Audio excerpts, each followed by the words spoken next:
बऱ्याचशा मुली किंवा महिला ज्या आहेत ते असं एकदम घट्ट केस बांधतात आणि त्याच्यामुळे त्यांची जी हेअरलाईन आहे ती मागे मागे जायला लागते. ओढल्यामुळे होणारा हेअर लॉस म्हणतात त्याला. डॅन्ड्रफ हे हेअर लॉसचं एक कारण आहे, पण हेअर लॉसची आणखीन पण बरीच कारणं आहेत. म्हणजे आपला हा शाही मुकुट, रॉयल क्राऊन जो आहे, की जेव्हा तो शाही मुकुट हळूहळू जायला सुरुवात होते तसं मग आपल्याला केसांची आठवण येते. दुसरं खूप इम्पॉर्टंट कारण आहे स्ट्रेस. हेल्मेट किंवा जास्त ह्युमिड वातावरण केसांच्या आसपास तुम्ही केलं तर ते एक बॉल्डनेसचं कारण असू शकतं. आहे तसं खरं ही पण एक गोष्ट असते की हेअर तुटतात इझिली. साधं कंगवा फिरवतोय तरी सुद्धा तुटतात. आणि तर त्याचं जे कारण आहे ना मेल पॅटर्न बॉल्डनेस, त्याच्यामध्ये काय होतं, आधी तुमचं जे पुढची जी हेअरलाईन आहे ती मागे मागे जायला लागते, तुमचे इकडचे केस जायला लागतात आणि मग नंतर तुमचा शाही मुकुट जो आहे आपला तिथलं ते केस विरळ व्हायला लागतात. पुरुषांनी हे लक्षात ठेवायला पाहिजे. तर मित्रांनो, केस गळत आहेत का तुमची?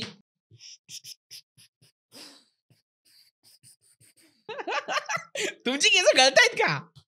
आमचं तेल वापरा. तर नमस्कार, कसे आहेत सगळे? तर आज आपण या पॉडकास्ट मध्ये हेअर केअर या विषयावरती बोलणार आहे. हेअर केअर म्हणजे काय, तर केस गळणे आणि केसांची काळजी घेणे. तर तुमची केस गळतायत का? तुमची केसांना डॅन्ड्रफ म्हणजे तुमच्या डोक्यात डॅन्ड्रफ खूप झालाय का? किंवा मग तुमची केस खूप रुखी झाली आहेत का? तर हा पॉडकास्ट तुमच्यासाठी आहे.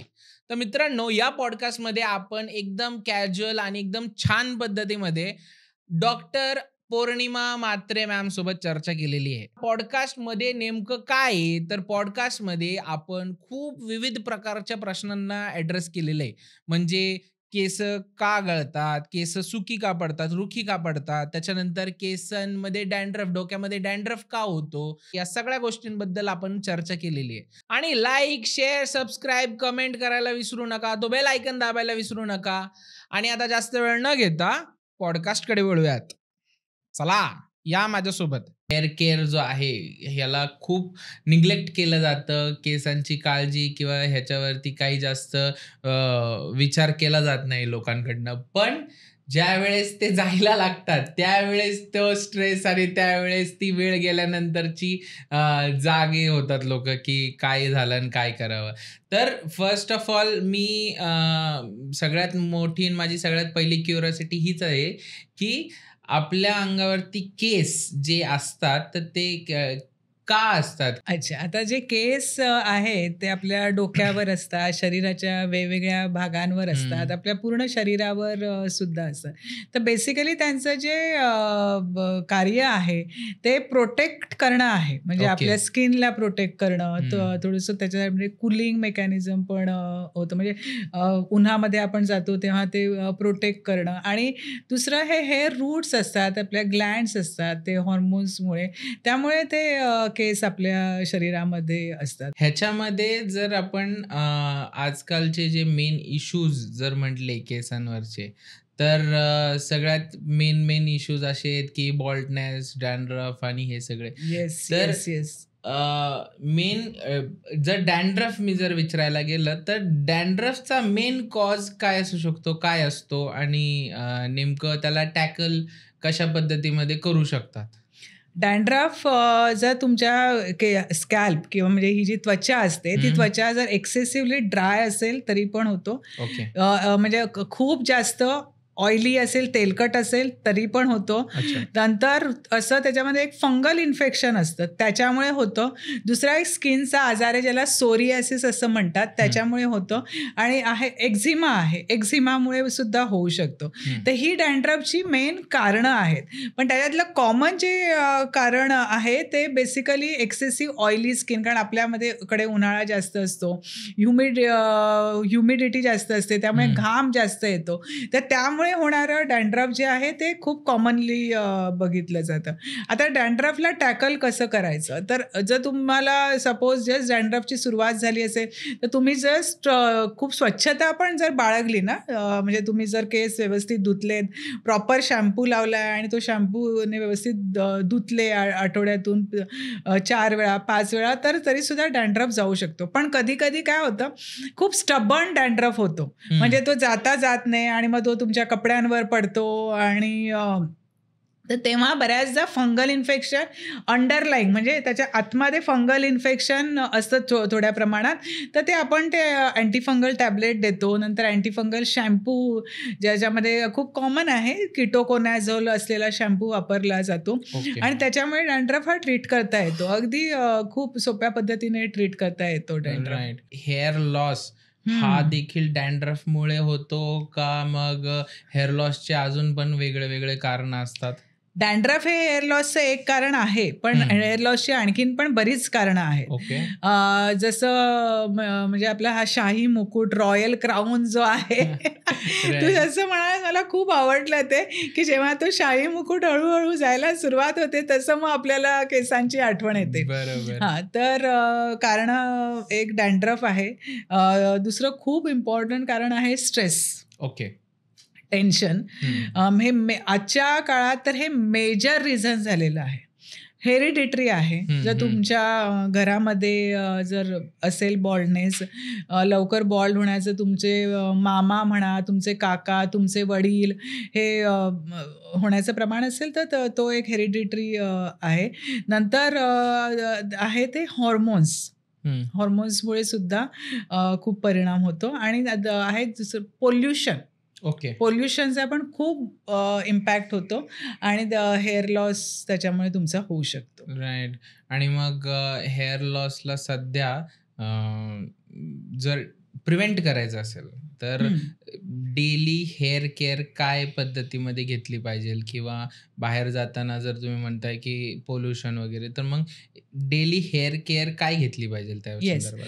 जर तुम्ही सपोज खूप बाहेर राहत असाल, समजा तुम्ही बाहेर वॉक घेताय किंवा बाहेर चालताय आणि तर तुम्हाला पोल्युशनचा इफेक्ट होतो, तर त्याच्यामध्ये केअर घ्यायचं म्हणजे तुम्ही व्यवस्थित स्वच्छ तुमचे केस धुतले पाहिजे, स्कॅल्प धुतला पाहिजे.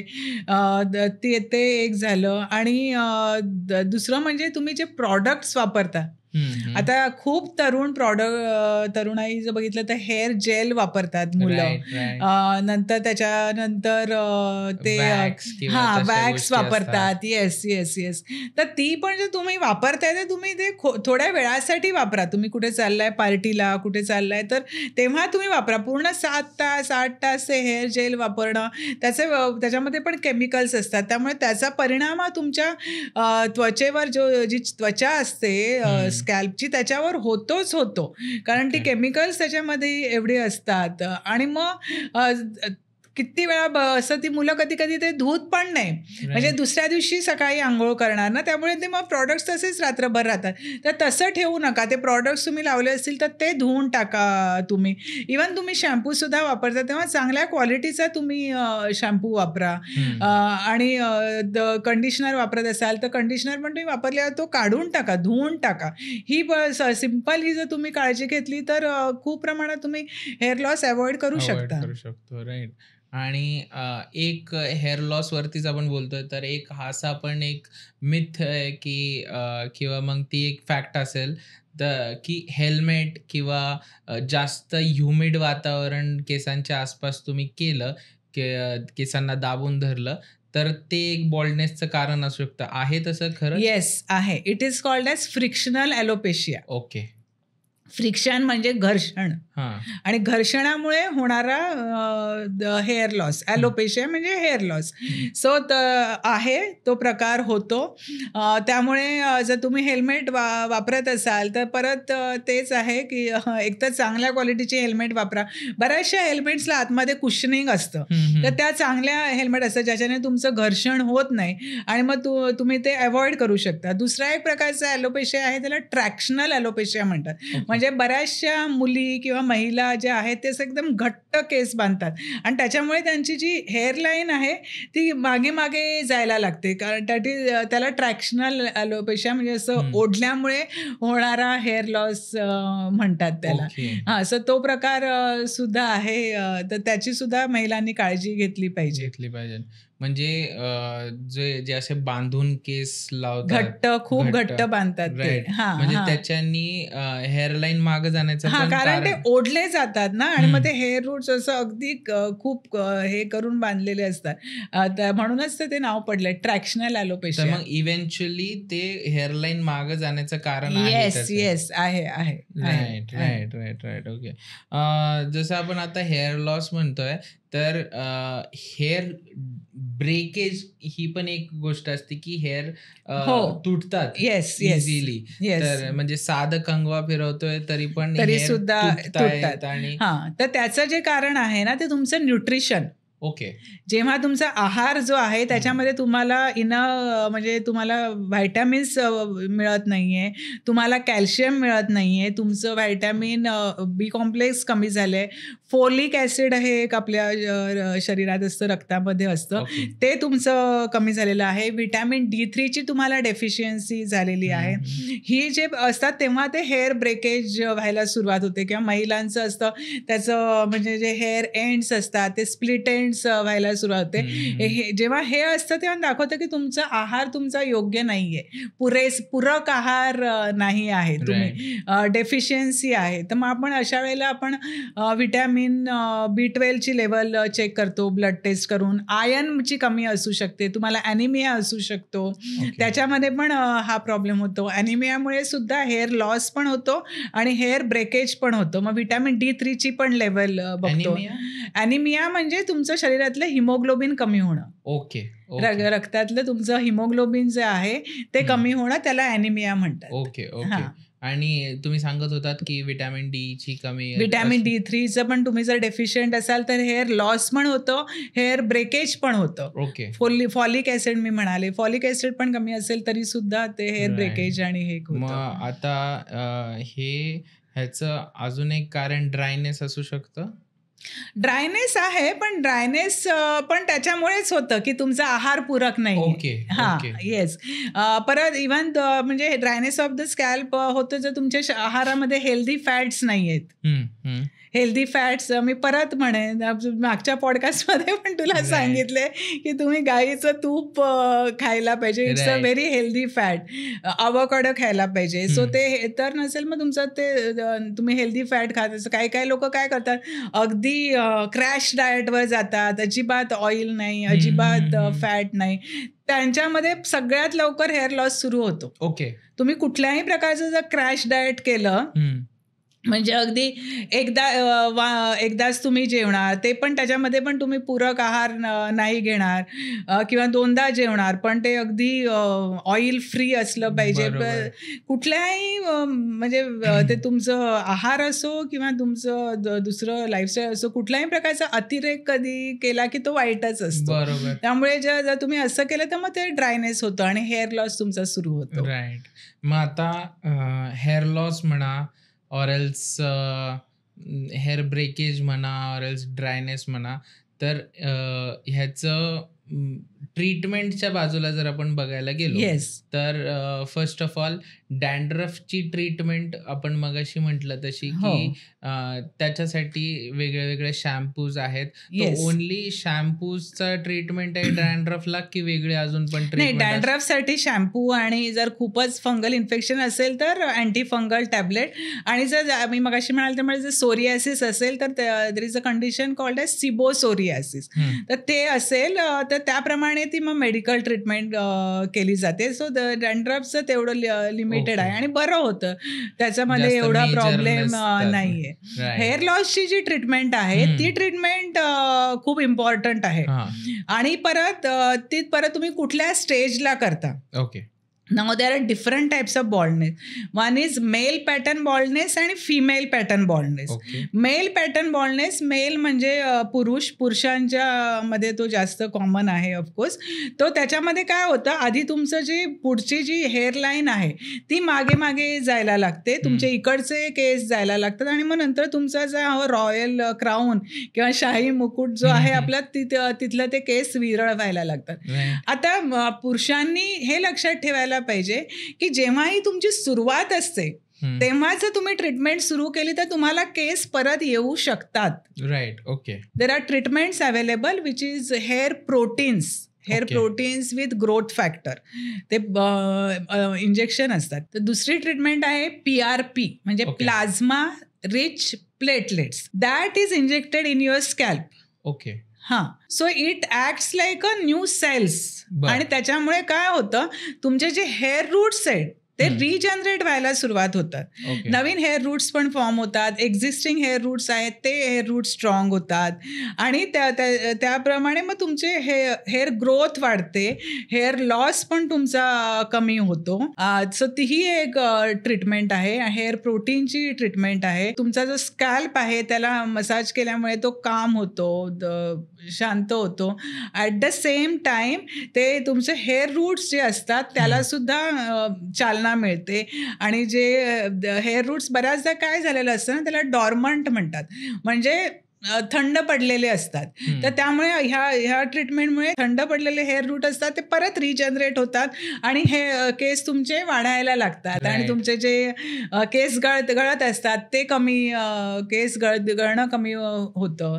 त्याच्यामुळे तर ही ट्रीटमेंट एक आहे. हेअर ट्रान्सप्लांट नेमका जो असतो तो प्रत्येक जण करू शकतो, की हेअर ट्रान्सप्लांट मध्ये देखील कॅटेगरीज असतात, की तुमच्याकडे पुरेसे हेअरचे सॅम्पल्स राहिले पाहिजे, किंवा कसं असतं नेमकं हेअर ट्रान्सप्लांट?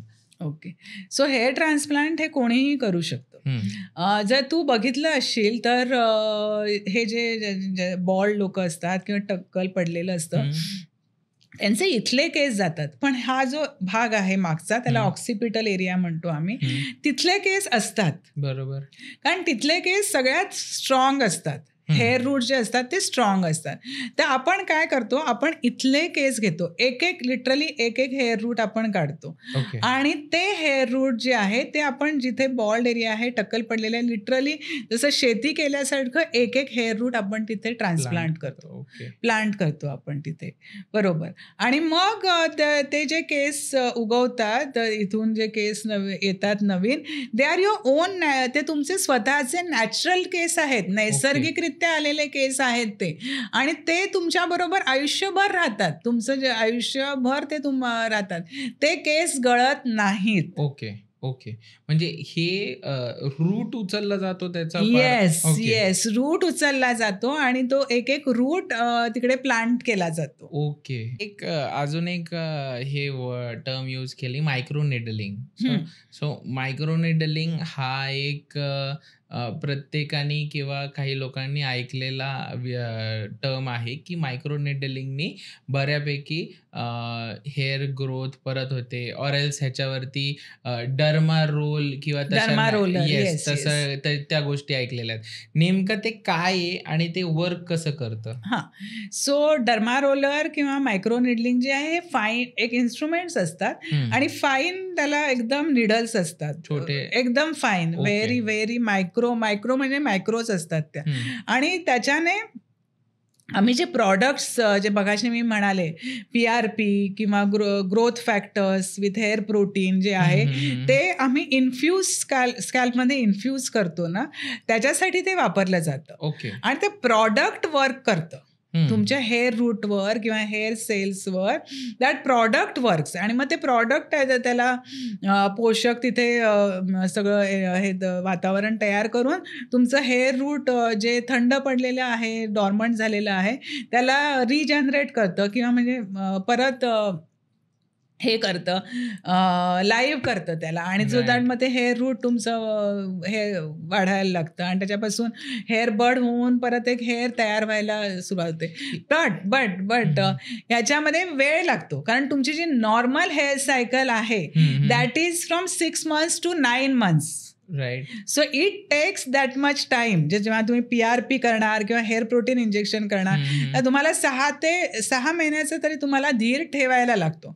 हेअर ट्रान्सप्लांट जेव्हा आपण करतो तेव्हा तुम्हाला एकदा हेअर ट्रान्सप्लांट केल्यावर तुम्हाला एक 3 आठवड्याने 4 आठवड्याने तुम्हाला केस यायला सुरुवात होते. ओके, म्हणजे नॅचरल जसे आपले टक्कल केल्यावरती कसे परत जसे येतात तशा टाईप मध्ये तुम्हाला सुरू होतं. म्हणजे तुम्ही आता जसं मायक्रो निडलिंगचं म्हणत होतात, तर मेन ते रोलर किंवा तो निडल फिरवून काही फायदा नाहीये, त्याच्यामध्ये तुम्ही ते प्रोडक्ट्स आतमध्ये मुळापर्यंत जावे त्यासाठी ती गोष्ट. फक्त ते डर्मा रोलर फिरवून आणि हे म्हणजे होतो फायदा, पण म्हणजे खूप कमी प्रमाणात होतो. फक्त जरी तुम्ही फिरवलं तरी ते हेअर रूट्सना थोडं तुम्ही रिज्युविनेट करता, स्टिम्युलेट थोडंसं करतात, थोडा होतो, पण जास्त फायदा होतो जेव्हा तुम्ही प्रॉडक्ट्स त्याच्यामध्ये घालता. Okay okay okay. आता ह्याच्यासोबत तुम्ही आता प्रॉडक्ट्समध्ये जे म्हटलात की हेअर प्रोटीन, तर हेअरसाठीचं जे प्रोटीन असतं हे आपल्या वेगळ्या आपण जे खातो त्या प्रोटीन सारखंच असतं की नाही, हे वेगळं बनवलेलं असतं, ते लिक्विड असतं. ओके. ते त्याच्यामध्ये ग्रोथ फॅक्टर घालून वगैरे ते बनवलेलं असतं. आपण खातो ते प्रोटीन नाही. आणि म्हणजे हे स्ट्रेंथ देण्यामध्ये काम करतं. येस, स्ट्रेंथ देण्यामध्ये, हेअर रूटला नरिशमेंट देण्यासाठी ते त्याचं काम करतं. कारण hair basically is made of proteins. Okay. आपले hair root is also made of protein, आणि जे आपल्या डोक्याचं केस आहे that is also made of proteins. So that is म्हणून त्या कारणामुळे जेव्हा आपण ते प्रोटीन इंजेक्ट करतो किंवा प्रोटीन देतो, दॅट्स वाय तुम्हाला ते हेअर परत ग्रो व्हायला, रिग्रो व्हायला मदत होते. Okay okay. ज्या जागेवरनं केस गेलेली आहेत, तर ती जागा आपण म्हणतो की थंड पडलेली आहे का टोटली तिथली रूट्स मेलेले आहेत आणि तिथे परत येणार नाही, असं आहे? हो, आहे. त्याच्यासाठीच मी म्हणाले, आपण आधीची आपल्याकडे इक्विपमेंट आहे, त्याच्याने स्कॅल्प ॲनालाइज करतो. आपण स्कॅल्प चेक करतो आणि बघतो तुमचा स्कॅल्प किती हेल्दी आहे. हो, अशी सुद्धा स्कॅल्प किंवा ह्या त्वचेची कंडिशन असू शकते की ॲब्सोल्युटली मेलेले आहेत आणि त्याच्यावर आता तुम्ही फक्त ट्रान्सप्लांटच करू शकता. त्याच्यावर तुम्ही ह्या बाकीच्या ट्रीटमेंट करून केस नाही उगवू शकत परत. हो, हे असं होऊ शकतं. पण मग जर जे मेलेले आहेत त्यावेळेस तर सोडून देऊ आपण, बट जर तुमचे थंड पडलेले आहेत आणि आतमध्ये हेअर रूट्स नाही आहेत, ह्याची सिम्पटम्स दोन्ही सेम दिसू शकतात? म्हणजे तिथे काहीच नाहीये, पूर्ण असं एकदम बॉल्डनेसचा जो तो शायनी पार्ट दिसतो, सिम्पटम्स सेम असू शकतात. मग तिथेच म्हणूनच तर आपण ते स्कॅल्प अनालिसिस करून बघतो. राईट. मग त्यावेळेस जे डेड झाले असतील तर त्याचा रिग्रोथचा काही नाही होत, मग तेव्हा हेअर ट्रान्सप्लांटच करायला लागतं. मग तेव्हा हे बाकीच्या ट्रीटमेंट करून त्याच्यामध्ये वेळ घालवण्यात काही अर्थ नसतो. ओके. म्हणजे मग तुम्ही जर तुमचं ते अनालिसिस केल्यानंतर आपल्याला कळालं की ते फक्त त्यांना नरिशमेंटची गरज आहे, त्यावेळेस मग आपण ह्या ट्रीटमेंट्स करतो आणि ते PRP ह्या ट्रीटमेंट्स करतो. नाहीतर मग डायरेक्ट आपण ऍडवाइस करतो की तुम्ही हेअर ट्रान्सप्लांटच करा, त्याच्यानेच तुम्हाला रिझल्ट मिळेल. राईट. आता जर जसं आता म्हटलं जातं की स्कॅल्पमध्ये डॅन्ड्रफ किंवा मग ड्रायनेस, जास्त ऑइलीनेस हे जे आहे, तर स्कॅल्पची एक ठराविक हेल्थ मेंटेन करण्यासाठी काही एक प्रोसिजर आहे का, किंवा काही एक रुटीन मेंटेन केलं पाहिजे का, की स्कॅल्पसाठी काही हार्श शॅम्पूजमुळे हार्श त्याच्यावरती फरक पडतो, त्यावेळेस शॅम्पू वापरू नका, किंवा मग साबण वापरला तर चांगला, किंवा मग काय वापरलं पाहिजे? नाही, असं काही नसतं. माइल्ड शॅम्पू वापरावा. ओके. प्रॉडक्ट्स जसं मी मगाशी म्हणाले त्याप्रमाणे खूप जास्त प्रमाणात आणि खूप जास्त वेळ लावून प्रॉडक्ट्स ठेवू नये. रोज ब्लो ड्राय करू नये. ओके. केस खूप लोकांना सवय असते, अगदी म्हणजे ऑफिसला जायच्या आधी केस धुतलेले असतात ते ब्लो ड्राय करायचे. तर रोज तुम्ही ती तेवढी हीट स्कॅल्पला नाही सहन होत, तर रोज ब्लो ड्राय करू नये. पुरुषांना स्पेशली सवय असते, बऱ्याच महिलांना पण सवय असते की रोज ब्लो ड्राय करायचं, रोज केस धुवायचे. तर तुम्ही रोज केस धुतले तरी सुद्धा चालेल, पण रोज ते हीट नको केसांना. तर ही काळजी घ्या. बेसिकली काय करू नये ते खूप जास्त इम्पॉर्टंट आहे. बाकीचे नाही तर आपले केस व्यवस्थित असतात. आणि ॲज मी मगाशी तुम्हाला म्हणाल्याप्रमाणे आहार, केसांसाठी आहार खूप महत्वाचा आहे.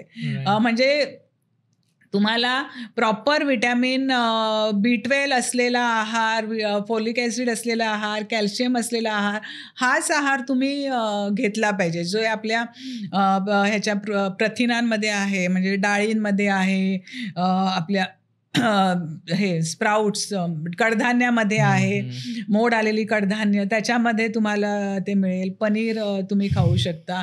नॉन व्हेजिटेरियन्स असतात त्यांनी अंडी खाऊ शकता. माशांमध्ये सुद्धा जर तुम्ही बांगडे, तारले ह्याच्यामध्ये काय आहे ना, ओमेगा 3 फॅटी ॲसिड्स असतात ह्या स्पेसिफिक माशांमध्ये.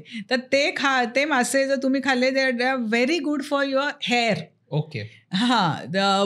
नंतर म्हणजे ट्युना फिश आहे ते तो मासा तुम्ही खाऊ शकता. सो हे म्हणजे जे तेलकट मासे असतात ते खाऊ शकता. ते खा तुम्ही. मटण खा एक थोड्या प्रमाणामध्ये. तर हे जर तुम्ही खाल्लं तर त्याच्यामुळे तुम्हाला कॅल्शियम मिळतं, व्हिटॅमिन B12 मिळतं आणि प्रोटीन्स मिळतात. जसं मी म्हणाल तसं hair is made up of proteins. त्यामुळे हेअरला प्रोटीन्सची आवश्यकता असतेच असते. त्यामुळे तुमच्या आहारात प्रोटीन्स असणं खूप गरजेचं आहे. जर तुम्हाला तुमच्या हेल्थ ऑफ युअर हेअर म्हणजे तुमच्या केसांची जर तुम्हाला आरोग्य व्यवस्थित ठेवायचं असेल तर प्रोटीन्स तुम्ही इन्क्लूड करायलाच पाहिजेत तुमच्या आहारामध्ये. तेल लावलं की माझा माझं हेअर ग्रोथ वाढतीये किंवा मग गेलेले केस परत येतील असं तेलाने काय होतं, फरक पडतो? तेलाने काय होतं ना, तेलाने तुमच्या केसांना किंवा डोक्याला मसाज केला ना की तुमचा स्ट्रेस कमी होतो. तो फायदा होतो तेलाने. आणि असं म्हणजे आता असं सायंटिफिकली रिसर्च करून तरी अजून प्रूव्ह झालेलं नाही आहे की पर्टिक्युलर तेल जर तुम्ही वापरलं तर त्याच्याने तुमचे केस वाढतील.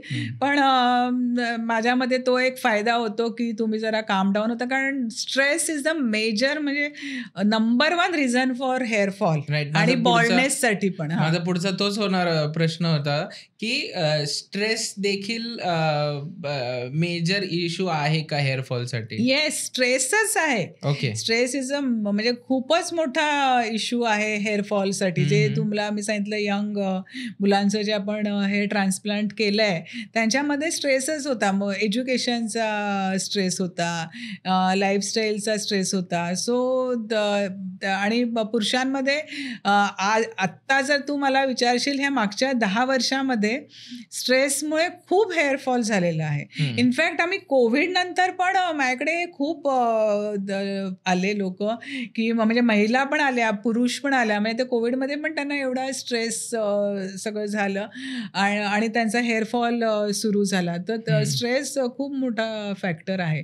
त्यामुळे आधी तेच आम्ही जेव्हा हेअर ट्रान्सप्लांट पण करतो किंवा हेअर ट्रीटमेंट पण सुरू करतो तेव्हा आधी प्रॉपर काउन्सेलिंग करतो की ते पण गरजेचं आहे की तुम्ही तुमचा स्ट्रेस सायमल्टेनियसली म्हणजे जेव्हा आपली ही ट्रीटमेंट चालू आहे तेव्हा तुम्ही जे तुमचा स्ट्रेस आहे तो पण तुम्ही कमी केला पाहिजे. आम्ही सांगतो त्यांना की तरच तुमची सगळी ट्रीटमेंट पण तुमच्यावर त्याचा वर्क करेल आणि तुम्हाला त्याचा रिझल्ट मिळेल. राईट.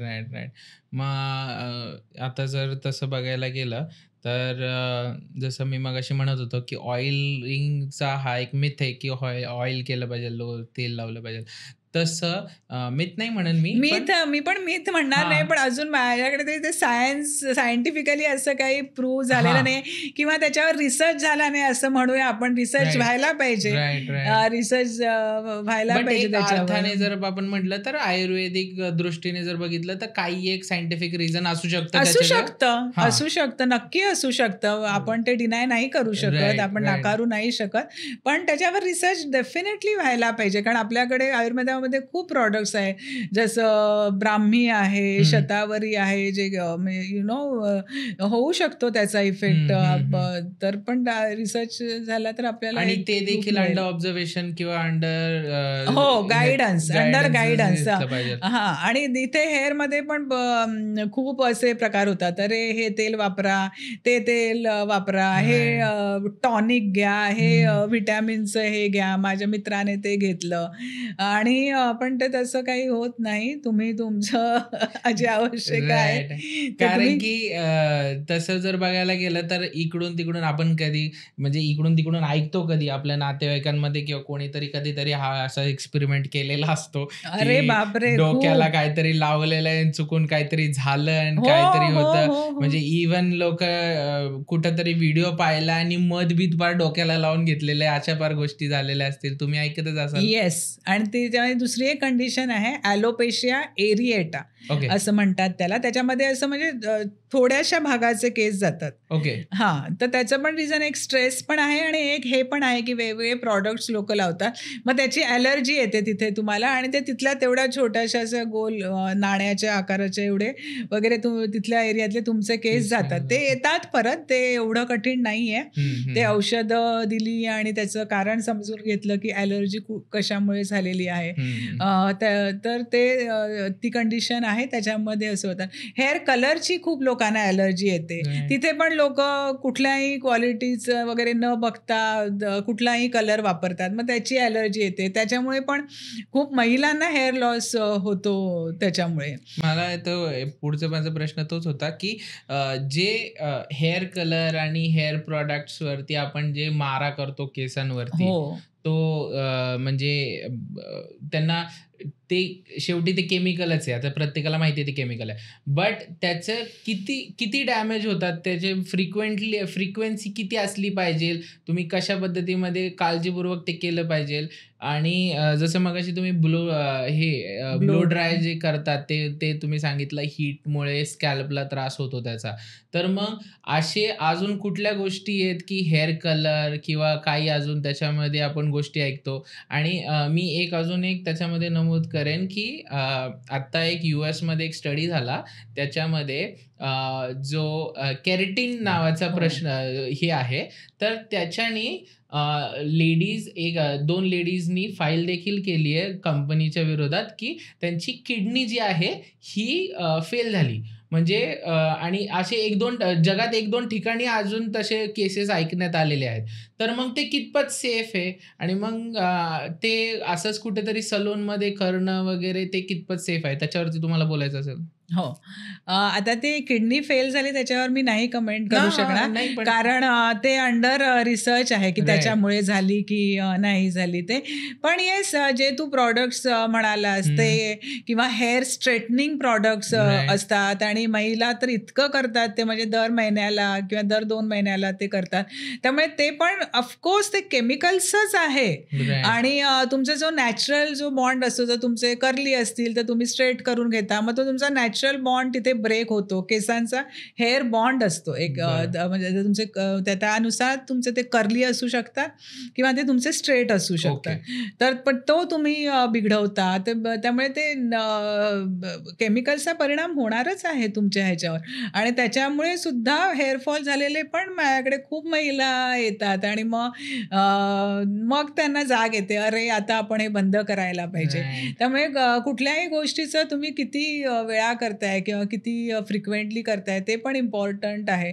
आणि जर गरज असेल तरच करावं, नाही तर जस्ट कारण ते अवेलेबल आहे कुठेतरी, ते अवेलेबल आहे म्हणून तुम्ही ते करताय, तर त्याला काही ते आपलं आधी बघा तुम्ही काय त्याचा परिणाम होतो आणि नंतरच जसं तुम्ही म्हटलात की तुमच्या हेअरची हेल्थ कशी आहे किंवा तुम्ही जसं म्हटलात की स्कॅल्प तुमचा अॅनलाइज केला पाहिजे, त्याच्यानंतर तुमच्या केसांना सुटेबल प्रॉडक्ट्स किंवा सुटेबल गोष्टी तुम्ही वापरू शकता किंवा अंडर कन्सल्टेशन जसं तुम्ही म्हटलं तसं.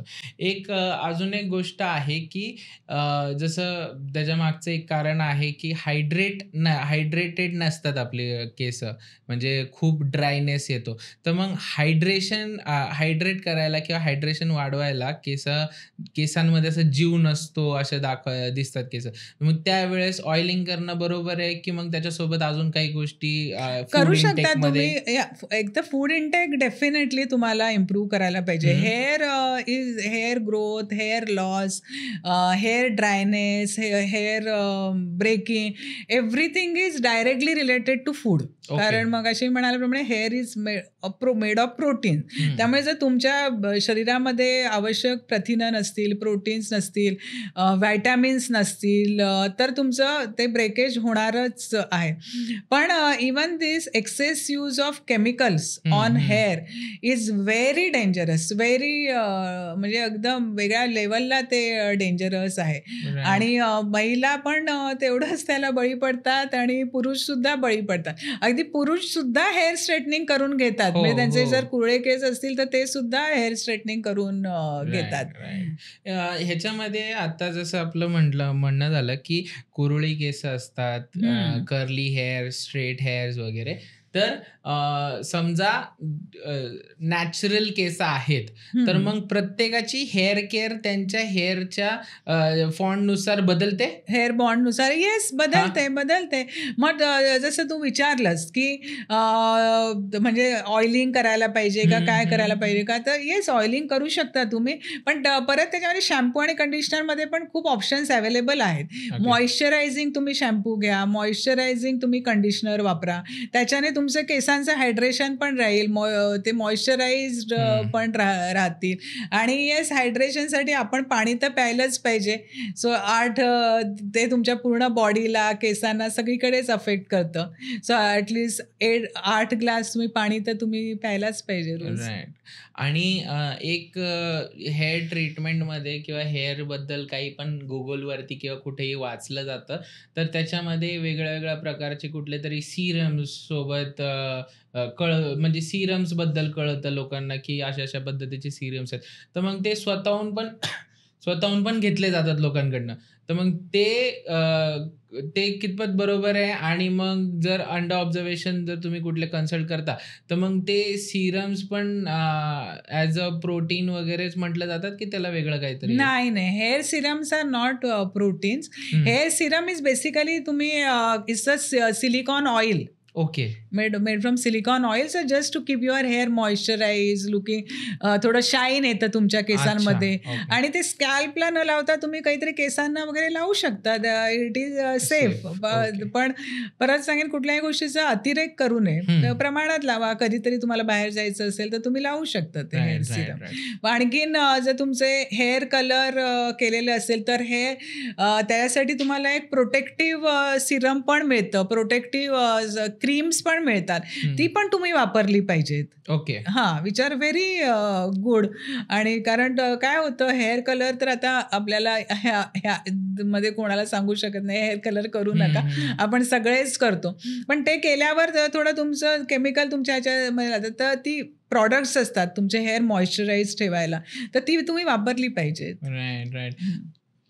जसं तुम्ही आता म्हणत होतात की आपण जे असं म्हणत होतो की कुठल्या तरी वेगळे काहीतरी रेमेडीज करून काही पण उलट सुलट गोष्टी होतात, तर त्याच्यामध्ये एक मराठी किंवा मराठी भाषेतला मला शब्द माहिती येतो, त्याला इंग्लिशमध्ये काय म्हणतात किंवा ते नाही माहिती मला, बट असं एक म्हटलं जातं की चावी लागणे.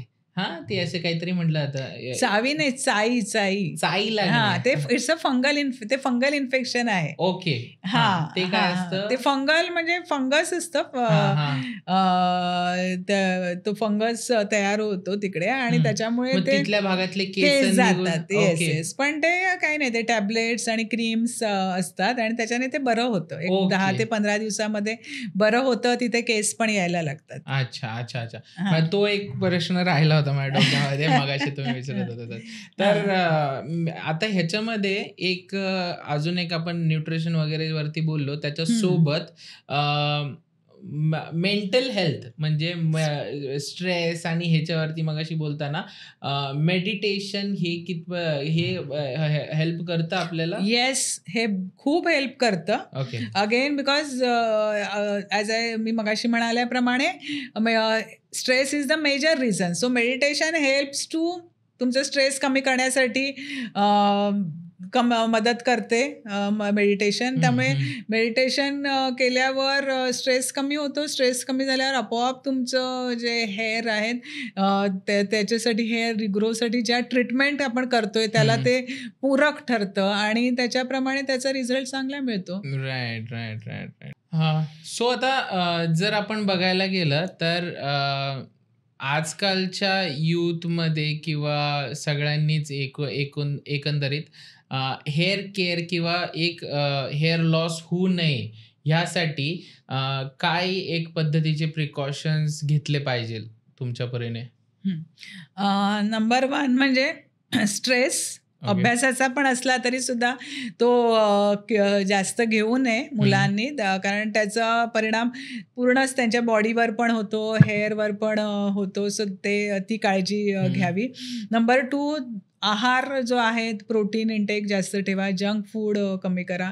नंबर 3 झोप तुमची व्यवस्थित तुम्ही हे घ्या. आणि नंबर 4 म्हणजे हेअर प्रॉडक्ट्स जे यंग मुलं मुली वापरतात, म्हणजे गरज नसताना सुद्धा जे वापरले जातात ते वापरू नका. आणि जर वापरलेत आणि तुम्ही लावले तर तुम्ही संध्याकाळी किंवा रात्री जेव्हा घरी याल तेव्हा तुम्ही ते केस धुवून टाका आणि तो प्रॉडक्ट कमीत कमी वेळ तुमच्या त्या केसांवर किंवा स्कॅल्पवर ठेवा. आय थिंक एवढी काळजी घेतली तर हेअर लॉस प्रिव्हेंट करणं खूपच सोपं आहे आणि सगळ्या आपला तरुण वर्ग आणि बाकीचे पण लोक करू शकतात. आणि हेअर लॉस झाला तरी मॅम आहेत आपल्यासाठी. येस, चला. सो हा होता आपला आजचा पॉडकास्ट, ज्याच्यामध्ये we were talking about hair care आणि केसांवरची, हेअरफॉलवरची आपण बऱ्यापैकी माहिती काढून घ्यायचा प्रयत्न केला मॅमकडनं. तुमचे कुठलेही प्रश्न असतील ज्याच्यावरती you think we can talk, तुम्हाला वाटतं की आपण त्याच्यावरती बोललं पाहिजे, तर ते कमेंट बॉक्समध्ये नक्की कळवा. आणि तुम्हाला ह्या पॉडकास्टमधले काही प्रश्न पडले असतील तर ते देखील कमेंट बॉक्समध्ये सांगा. आपण मॅम सोबत कन्सल्ट करून त्याचे आन्सर करायला नक्की प्रयत्न करू. And yes, will see you in the next episode. पुढचा टॉपिक कुठला असला पाहिजे ते देखील कळवा. अँड लाईक, शेअर, सबस्क्राईब करायला विसरू नका. आणि तुमच्या फ्रेंड्स अँड फॅमिलीसोबत शेअर करा. हा पॉडकास्ट सगळ्यांपर्यंत पोचवा आणि जास्तीत जास्त पद्धतीमध्ये प्रत्येकापर्यंत हे नॉलेज जायचा प्रयत्न करूयात आपण सगळेच मिळून. सबस्क्राईब करा, त्याच्याने थोडी नाही पण थोड्यापेक्षा जास्त पण आमची हेल्प होते जास्त लोकांपर्यंत पोचायला. आणि हे सगळं तुमच्यापर्यंत पोचवायला देखील त्याची हेल्प होते. So thank you. आणि पुढच्या पॉडकास्टमध्ये भेटूयात आपण एक नवीन गेस्ट सोबत. बाय.